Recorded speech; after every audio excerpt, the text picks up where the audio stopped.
Sanjay Gandhi international পার্কে আমরা আপাতত তেমনটা কিছু লক্ষ্য করতে পারলাম না, শুধু পথ দিয়ে আমরা হাঁটতেছি। এখানে শুধু গাছপালা, কতগুলো জায়গায় ঘেরানো আছে, কিন্তু গাছপালার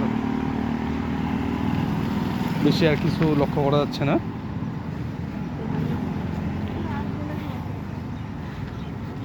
তো দেখি সামনে গিয়ে কি দেখা যায়, যে টাকাটা আমরা ইনভেস্ট করলাম সেই টাকাটার ফলস্বরূপ আমরা কতটা কি দেখতে পারি, সেটাই লক্ষণীয় বিষয়।